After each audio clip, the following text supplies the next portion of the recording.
Today and every day, you're doing the impossible with so little time under so much pressure. And for businesses around the world, it's a real challenge because increasing disruption comes with increasing complexity. It's time to rethink everything.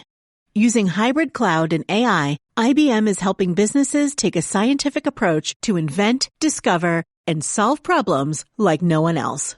Get a new perspective on working in today's world at ibm.com/think.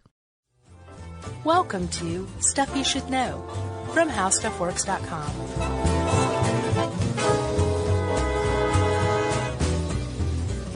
Hey, and welcome to the podcast. I'm Josh Clark, and there's Charles W. Chuck Bryant. And Chuck thinks we should include a warning on this one. I think we probably should. This is going to be pretty gruesome at times. Warning. Kids, maybe ask your parents if you should play this. Parents, maybe don't play this for your kids. Done. That's pretty good warning. Talk about COA. And this is history, you know. It's pretty gruesome history, though. Yeah. So the Middle Ages, or the medieval period in Europe. Man. Yeah, they were a very gruesome time. Yeah. Starting about the 5th century after the fall of the Roman Empire and lasting until the Renaissance, the 15th century.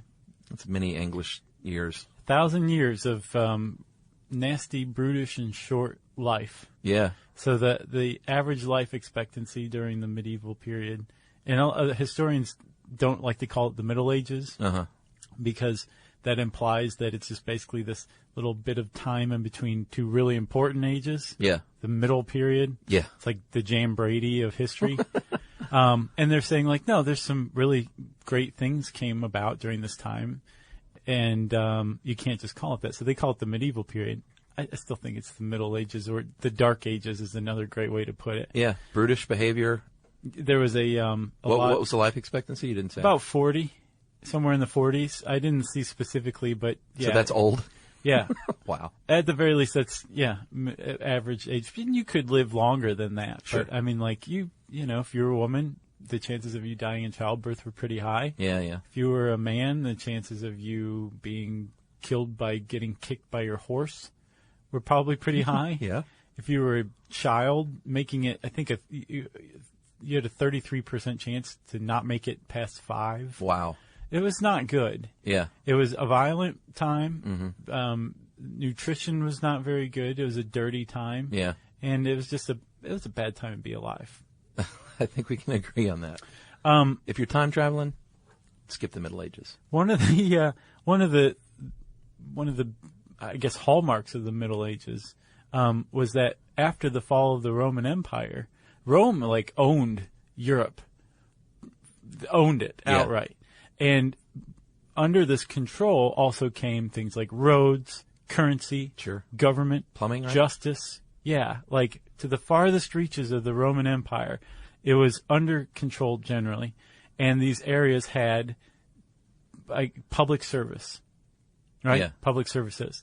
After the Roman Empire fell, there was a power vacuum, and for 300 years, the Franks and the Saxons and the Anglo-Saxons all were fighting, and then finally, in about 800, Charlemagne was crowned the emperor of the Holy Roman Empire. Yeah. And the church took over, basically. Which, good news, right? You would think. The church, however, had a hatred of women and a fondness of torture. Yeah.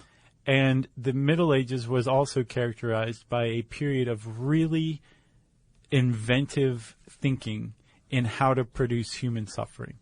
Yeah, I think this is a great quote from L.A. Perry's 1975 book, A History of Torture in England. The first part of this really hits home. Oh, it didn't hit home, but it brings up bad memories. What strikes us most in considering the medieval tortures is not so much their diabolical barbarity as the extraordinary variety in what may be termed the artistic skill they displayed. Mm-hmm. So they definitely delighted, and especially reading these torture devices, in being very inventive and probably trying to outdo one another. Yeah. And how awful it was, and the different mechanisms, because mechanics was new.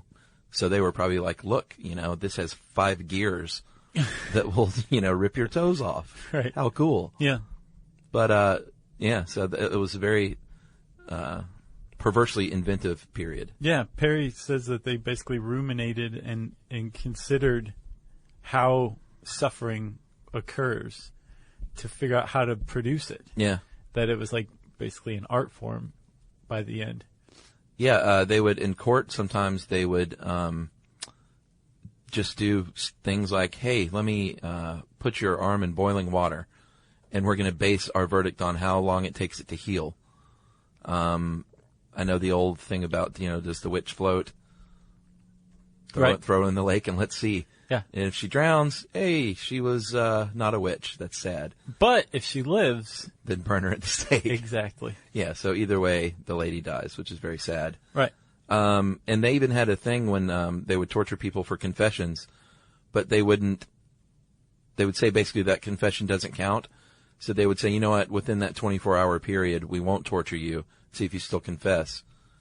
And if you don't, then we'll just torture you again. Right, that was to corroborate your own confession that was extracted under torture. So even back then, they realized, like, yeah, you can't really rely on a confession under torture because people will say anything to get you to stop doing the things that we're about to describe they were doing to them. Right, or they would torture you very publicly. That's a very common thing with most of these to dissuade criminal activity. Yeah, humiliation, shaming, scarlet letters. Yeah, sure. That kind of thing. Permanent scarlet letters. Right. Even. So we were talking about the torture devices, some of the more famous, more diabolical ones that came out of the Middle Ages. Yeah, and this is a surprise for you. I told you I had a little game we're going to play. Okay. We're going to, as we go, we will also find out, because I've done this research, which of these torture devices are also the names of heavy metal bands. Oh, yeah. That's a great one.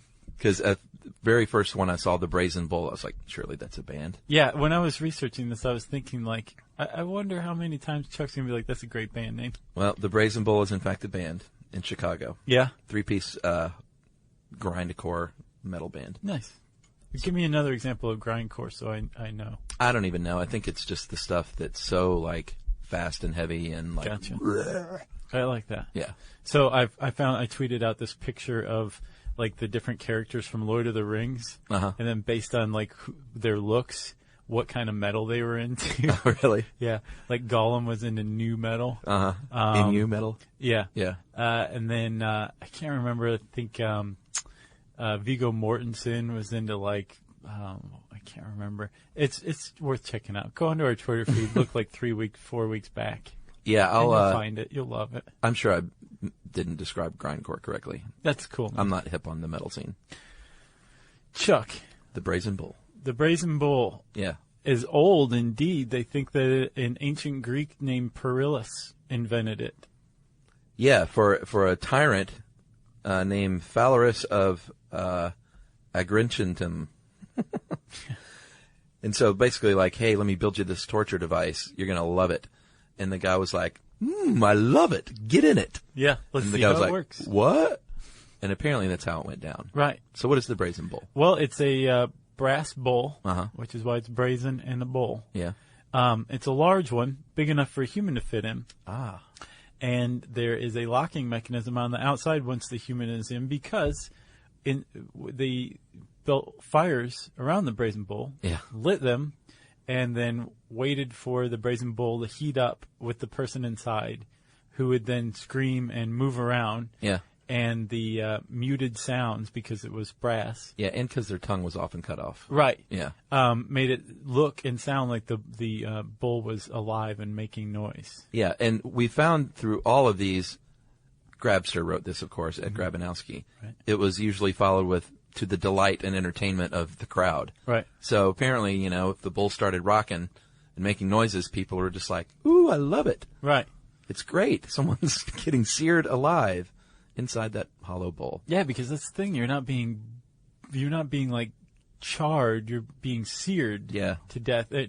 Ultimately, I imagine you would pass out and die from the heat. Yeah, probably. Hopefully, but I mean, being seared to death, that's pretty bad. Or even being seared in the meantime before you pass out from the heat. Yeah, I think with most of these, your best hope is to pass out as soon as possible from pain. Yeah. So, thumb screws is one that they're interesting in that they aren't designed to kill you. Right. like a lot of these tortures are designed like to either kill you or you could die from them. And if you do, well, whatever. With thumb screws, it's like, nope, this is just for inflicting pain on you. Yeah, band or not a band? A band. Band. Awesome. Thumb Screw out of Austin, Texas. Awesome. Metal band. Nice. So yeah, like you said, you're not going to die. It's basically these upright metal bars, 3 upright metal bars that you put your thumbs in, and then a wooden bar slides down and presses your thumbs down, and then it has screws, and they just crank it down, Yeah. like squeezing your thumbs until they're crushed and broken, I would imagine. Yeah, if you want to start to get even the slightest bit of idea of it, just press down on your thumb a little bit, about within the top third of your thumb, That hurt. above the quick. Jerry's not doing it. She's just watching us. And it just it starts as like a little throbbing pain. Yeah. Now, imagine like somebody screwing a vise down on top of that while you're screaming. That's what a thumb screw's meant for. Wow. Apparently there was a 10-finger version called a Pillywink. And that's a cute name. Is that a metal band name? No, I looked that up though. And it supposedly originated in the Russian army as punishment for bad soldiers, and then a Scotsman said, "This is great. Let's bring it back home to the UK." Yeah, a guy named, quote, Bloody Tam Delisle, who was a 17th century minister of parliament, who liked to use them himself. Not on himself. No, Yeah. but he liked to use them on people. Okay, number 8, the Rack. Band, not a band. Band. No, I couldn't find it. It's gotta be. I think it's just a little too vague. Okay. That was my explanation. But it is a workout device. Someone's actually named their little workout machine the Rack. No way. Yeah, it looks like a walker. You know, like if you can't walk so great, but you can do like dips and push-ups and sit-ups and stuff with it. Yeah. So, do you think they were like making a joke? I have no idea. I hope so. So the Rack is pretty self-explanatory, and you've all seen this before. Has many different forms, but generally, it is a person tied to a table with each limb, tied to a corner, and then it is cranked, and you are pulled apart, or at least dislocated. Right. Like the wheel is cranked, or like an axle is cranked, or Yeah. something that winds, that coils the rope that your limbs are tied to up. And yeah, it's either dislocated, or if you really want to get down, you can just keep going and pull the limbs right off of the body. Yeah, I imagine there was about a 4-second period where it was great. Where your back just cracked just right, and they're like, "Oh, that's fantastic." Yeah. And then it was like, "No. Can we stop there?" Oh no. Oh no. Yeah. I don't like this anymore. And they called it would be called broken on the rack, or racked, or stretched on the rack. Right. And there was one type that apparently looked like a horse, even. Yeah, I get the impression that it was a little bit like a sawhorse looking kind of. Yeah. It's just a beam with legs. And Torquemada, who was the head of the Spanish Inquisition, he preferred one called the Portoro. Right, but again, the inventiveness, like they would make one look like a horse, or Right. they would apply a little artistry to it, which is even more perverse, I think. And there's another one that's kind of related to the rack. It's called the wheel. No band Virtually the same principle. No band? name. No, That's too generic again. It's basically the same principle as the rack. Your limbs are tied to the wheel, or they're broken ahead of time in 2 places with an iron bar, and then threaded through the spokes in the wheel. Yeah. And then once you're secured to this wheel, they can do all sorts of stuff. They can swing it like a pendulum and Yeah. put spikes that you're grazed over. Right, They or a can- fire. A fire below you and just swing you slowly over that. Or they can use the wheel as it was meant to be used and tie you to it and send you down a rocky hillside. Yeah, tie you on the outside of it. Yeah. It's not to make you dizzy. Yeah, I just Although had I'm to sure catch it myself. does. I almost said that was my favorite. The wheel's your favorite? Well, tying them on the outside and rolling them down the hill. When I read that, I was like, very inventive. Yeah. Hats off to you. What else are you going to do with the wheel? Using it as a pendulum? That's stupid. Yeah, the one where they would break your arms was akin to crucifixion, because, like you said, basically they would thread you through it and then put it high on a stake and just let you bake out in the sun until you died. Yeah. With 4 broken limbs. Yep. All right. The rack and the wheel. The stake, burning at the stake, not a band name. No, and it was usually a form of execution, but it was so painful that it's also considered a form of torture. How long would it take, Josh? So it's just a pole that Yeah. somebody's tied to with some dry kindling around it. Yeah. You light the kindling. Lots of kindling. And depending on the conditions, it could take 30 minutes for you to finally go unconscious from the pain of the fire. 30 minutes of being burned before you finally fainted. Now, if it was windy out and the fire is blowing away from you a little bit, you could be enduring that for up to 2 hours Unbelievable. of being burned to death. 30 yeah. minutes, 2 hours of being burned to death at the stake. Yeah, in the Netherlands, they got a little more creative with it. They would, a lot of times they would remove the tongue or do something to the tongue, I think, to just muffle the screams. Yeah. And make it a little more palatable. And in the Netherlands, they would apparently sandwich your tongue between two hot iron plates.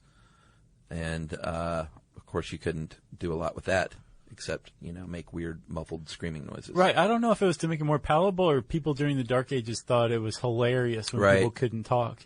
Yeah, maybe so. You're right. Like, that was like the Jerry Lewis of periods. The Jan Brady and the Jerry Lewis of periods. Wow. That's a pretty exciting time.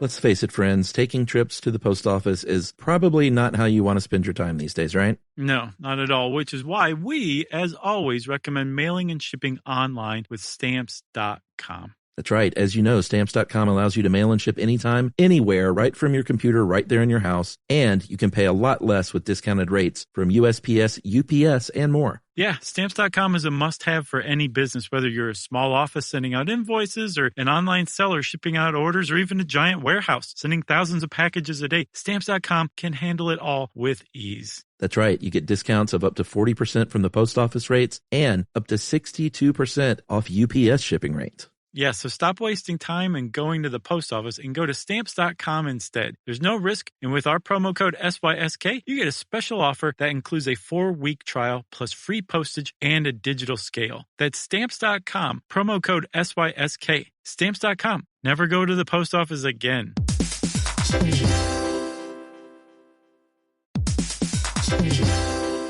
Ever drive an EV? You'd know, because once you feel the thrill of electric, there's no going back. And the next generation of EVs by General Motors are an absolute joy to drive. Imagine an EV that can go from 0 to 60 in an estimated 3 seconds. A lower center of gravity that handles like a dream, letting you hug corners for a tighter ride. And don't even get us started on available towing capacity. Yeah, towing in an EV. And what's that? A quieter driving experience? It's about time you listened to your favorite podcast the way we intended. So get ready to charge up and feel the thrill of the road. It's all made possible by Ultium, a revolutionary new EV platform from GM, built for power, flexibility, and range, ensuring you keep the good times going. Isn't it time for everyone to feel good about driving a vehicle they love? Discover the thrill that awaits at GM.com. Everybody in. Are we on to the pillory? Oh, well, we should say probably that there was a modicum of mercy. Oh, sure. With the stake, where the church would strangle you if you confessed to being a heretic. They would strangle you to death first before burning you at the stake. And then it was just a symbolic burning. Yeah. Right. You were being consumed by fire. That's a very nice thing to do. Sure. So, Pillory, band or not a band? I would say band. They are a band out of Boston. Uh-huh. And they're a hardcore band. And I actually listened to one of their songs. You want to know what the name of it is? What? Hangnail and a... Jeez. That's a metal band song title. It sure is. Wow. So the Pillory you've all seen, it's basically the two parallel wooden boards that are clasped together around your neck and arms, and you're bent over, right, hanging through them. Your hands and your head stick through these things. Yeah. I always thought that was the stocks. Stocks are just like feet? Yeah, it's just like to restrain your ankles. Yeah. But the point is you're immobile Yeah. and you're put on a platform in a very public area to be shamed and humiliated and have rotten fruit thrown at you. And more than that, feces, and I imagine the worst case scenario for this would be a group of like 12-year-old boys in the Middle Ages when you're in the pillory. Yeah, 12-year-old boys have like families and kids by that time. That's true. But I bet they were the meanest of all. Yeah. Like some people would die in the pillory because they would be, beaten to death. Some people would be lauded, though, if they were like thumbing their nose at the government and saying, I didn't pay my taxes. Some people would bring them flowers and like food and stuff. Yeah, basically the pillory was meant to just be left up to the crowd what was to be done with you. At the very least, you were shamed publicly just for being up there for an hour or two. Yeah. But if the crowd decided that, you needed more justice, like there was 4 Englishmen who had wrongfully accused some people and sent them to the gallows Right. in order to get the reward money. Those guys were beaten to death when they were put into the pillory. That's no good. That's what they call English justice. Yeah, and can you imagine not being able to move and just have someone like beating you about the head? That brings up To not be able to bring your hands up and at least guard your face? that still goes on today. What? As public execution, there are some countries out there that use stoning. Oh, right. Iran's a very prominent one. Yeah. Where you are sentenced to death by stoning. They still do that? They bury you up to your neck, and your head's just exposed, so you can't move, and people throw rocks at you until you die. Usually they cover you with the sheet so they can't see you, but they judge that you're done when you stop moaning and Sure. you're bleeding through the sheet. Wow. But there's a really interesting article that I think you should read. I wrote this blog post, Chuck. It's called 5 Most Entertaining Academic Papers of All Time. Uh-huh. And one of them, and entertaining, I use this in a strange way, but one of them is called The Possible Pain Experience During Execution by Different Methods. It was by Harold Hillman. Uh-huh. It was written in the, I think the early 90s. Yeah. And one of the ones he covers is stoning, but he goes through and takes like all of this, like, he's like, there's no body of work on how much pain stoning causes. Right. So he compares it to pain reported from like a car crash or something like that. Right. And then makes assumptions that are, pretty good educated guesses of what pain a person experiences, and basically rates methods of execution from hanging to stoning to Yeah. the gas chamber. Wow. In so far as how much pain and suffering they produce. Entertaining? I think say I use fascinating that might be the word. Yes, okay. The other ones are much more entertaining. But Right. That one had to be in there. It's just originally I call them the 5 greatest academic papers of all time, but SEO. Yeah. Okay, so we're done with the pillory and the stocks, correct? Yeah. Were the Stocks a band name? No. Next we have the Iron Maiden. Band or not a band? They have their own beer, Iron Maiden beer? Trooper Ale. Really? Yeah, it's got Eddie on the cover and everything. Oh, wow. It's pretty neat. I'd try that. Or on the label, I should say. Can you get it like here in the States? No, you can only get it in the EU. I tried. It's probably 16 ounces too. It looks good. Like, it's well made. Yeah. It's not just like, put our name on this crap. Like, it's clearly like Right. a kind of craft beer. That's awesome. Yeah. Bruce Dickinson's like a full-on pilot, like 747 pilot. I didn't know it. Like he flies their big jumbo jet that the band travels on. That's cool. Yeah. Wow. So the Iron Maiden, at one point they didn't even believe this was real. Yeah. Because it sounded so diabolical. Yeah. But then they found one in Nuremberg, Germany. Uh-huh. And sometimes it's called the Iron Maiden of Nuremberg for that reason. But it's a sarcophagus. You've seen it before, like King Tut was buried in, but it's got little double doors and very strategically placed spikes on the inside. Yeah. Done. Well, when you shut these double doors, including one over the face. Oh, you shut the door. Right. Gotcha. Including one over the face that has 2 spikes that are designed to take your eyes out. Yeah. These spikes go into your vital organs. They're arranged in such a way so that your heart gets it, your kidneys, your liver, all But just this a bit, stuff. though, right? Yeah, the spikes aren't so long that they just go right through you and kill you. Right. They're short enough that they're going to puncture these organs and you're going to die. Yeah. But it's going to take many hours. And the lord of the castle in Nuremberg gets to sit there and listen to you moan and die. Wow. And they had one apparently that was even shaped like the Virgin Mary in her arms, so when you got in, she would hug you. Yeah, when you turned to crank, Yeah. the arms would draw you closer into the spikes. Again, very fiendish.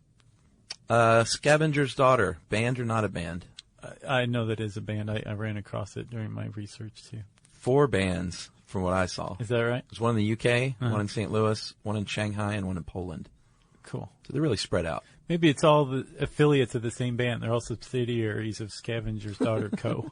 Well, LLC. Yeah. The original name for the Scavenger's Daughter, Skeffington's Jeeves, or Geeves. I don't know how you would pronounce that. Gyves? That's a band too. Is it? from Tallahassee. I can believe that. So it was named after the inventor Skevington. And Todd Skevington.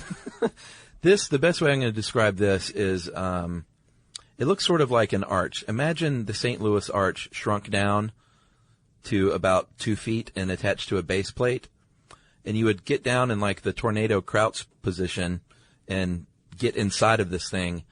And then they would crank it down on the back of your neck and back. At the top of the arch, the top of the center of the arch, there's like a screw that they can crank to crank the whole arch down on top of you, right? Yeah, so you're in like a crouch position and they just further crouch you until your spine cracks and your breastbone breaks. And like, it's the opposite of the rack, where the rack tears you apart. The Skevington's gyves Yeah. is meant to compress you. And like you will bleed out of your fingertips and your eyes and your ears. Yeah. Because your body's being compressed into this tiny ball. It's like a car crusher. And exactly. And there's actually one on display at the Tower of London. Yeah, I saw on the internet. It was pretty cool looking. Yeah. And again, I'm not delighting in this, but That's just insane. Like, I was looking at it on the internet today too. And I was thinking, like, human beings used to be placed in that a few hundred years ago. Like, the suffering that this machine, this contraption produced at the hands of other people. Like, if you just sit there and like force perspective on yourself, it's really unnerving. Yeah, well, some people might say that putting someone in a chair and sending electricity through their body until they die is the same thing. Oh yeah, You know? for sure. Have you ever seen the Errol Morris documentary on the inventor of the electric chair? No, what's it called? Mr. Sparky?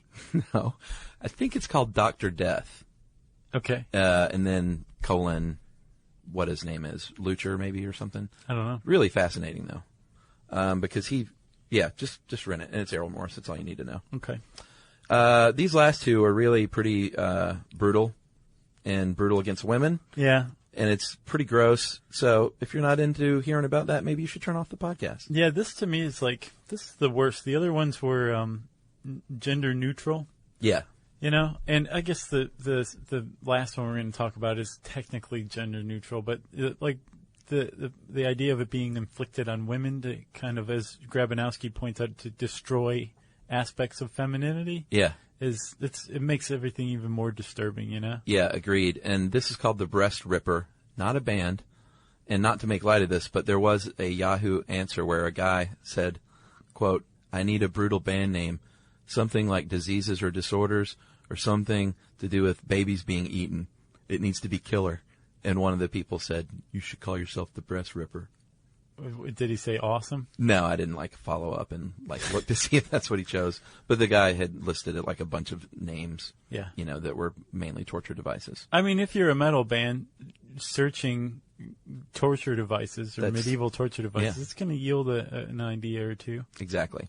So, extending back to the Roman times and probably before, females have had a rough time of things when it comes to torture. Being marched through the streets naked, public humiliation, forced rape, sexual mutilation, all like just terrible, terrible things specifically geared toward women. Right. And the Breast Ripper was probably the worst thing I've ever heard. Yeah. So basically, neither one of us wants to describe it. Yeah. I thought it was very bad too. Back to you.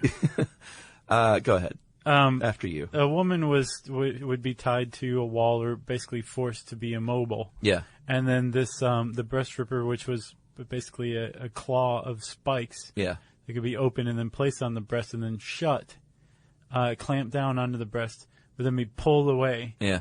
Basically just mangling the breast. Yeah.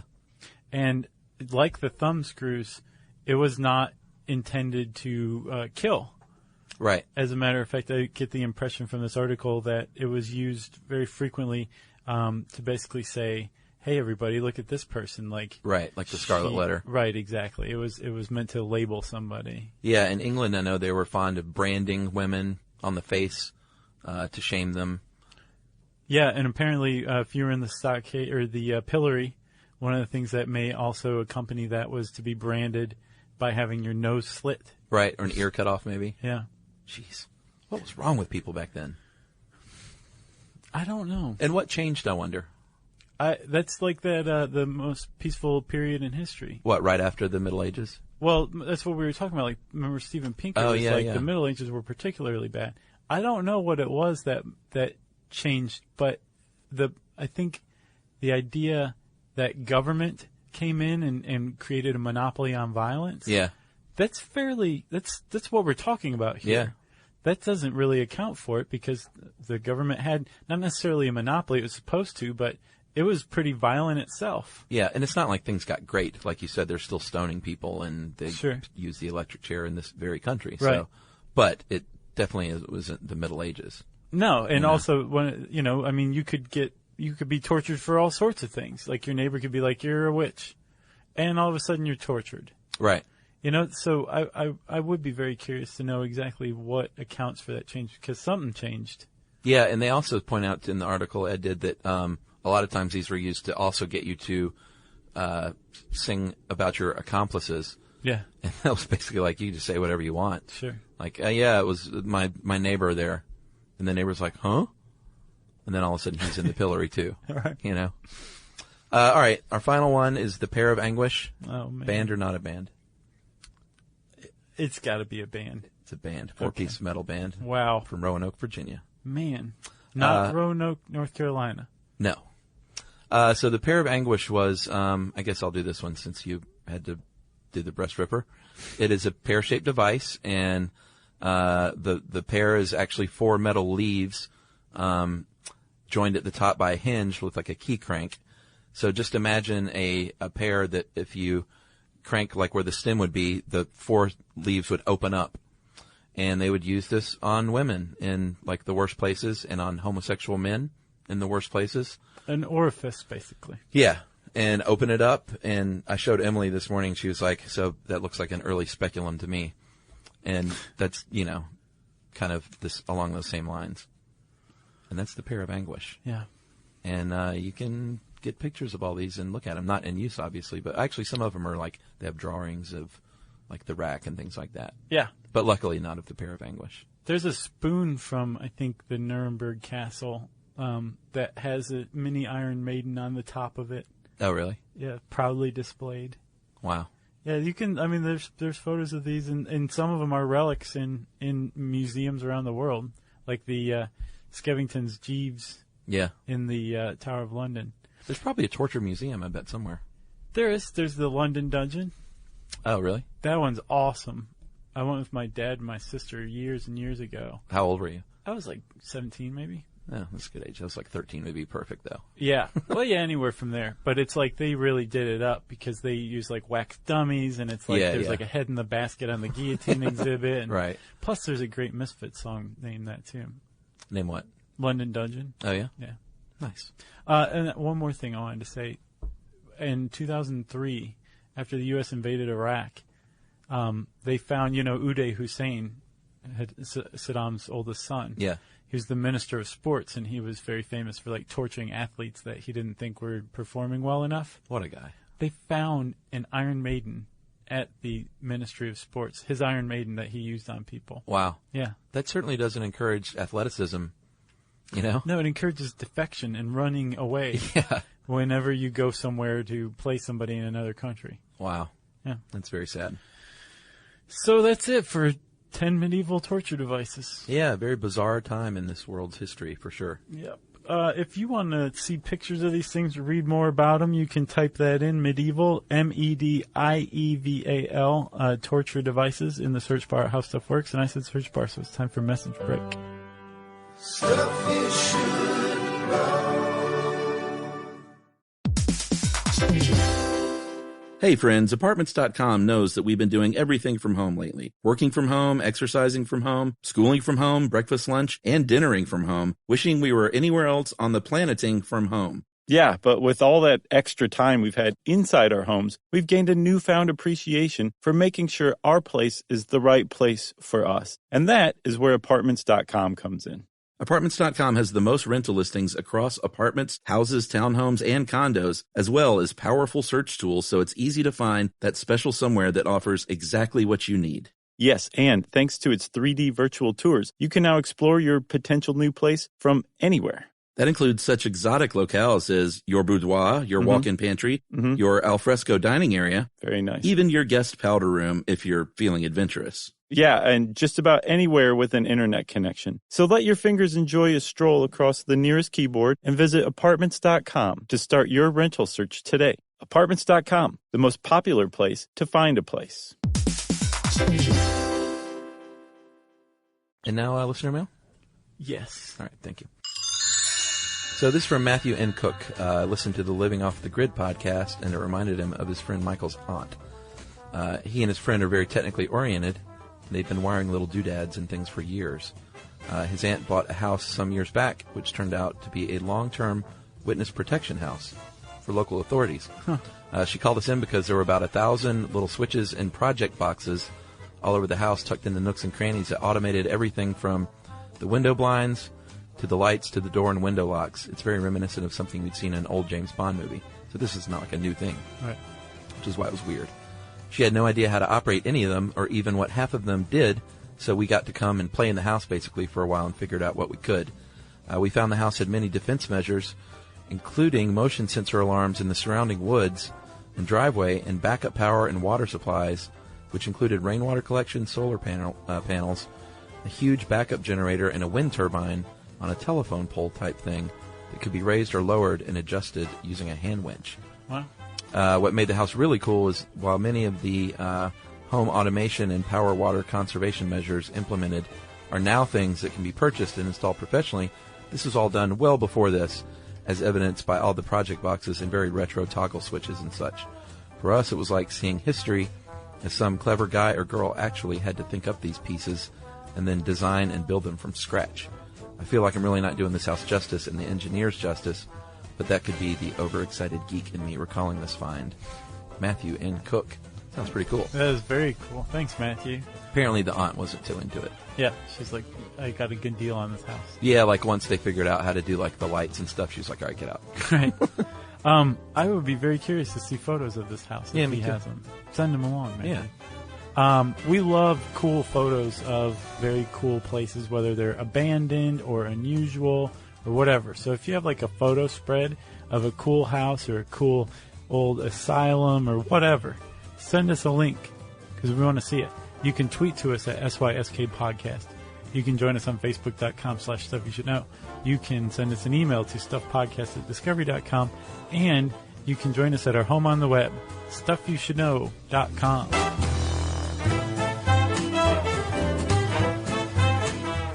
For more on this and thousands of other topics, visit HowStuffWorks.com.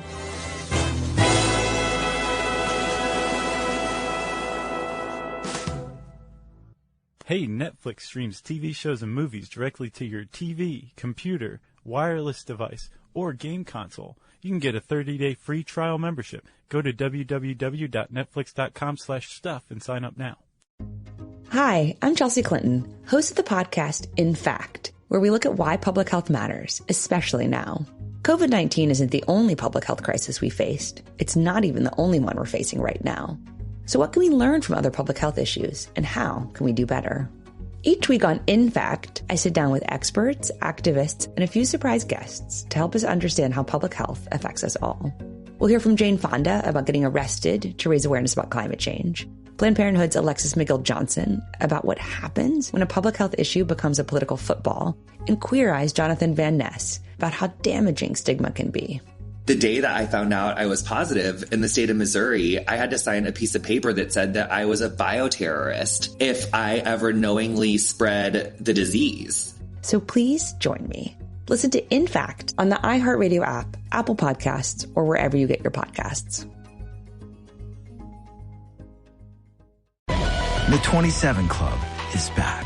The 27 Club, a serialized podcast about iconic rock stars who died at the age of 27, returns with the story of Janis Joplin.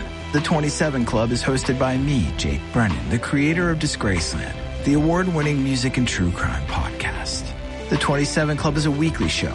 Episodes are released every Thursday. Listen to The 27 Club on the iHeartRadio app, Apple Podcasts, or wherever you get your podcasts.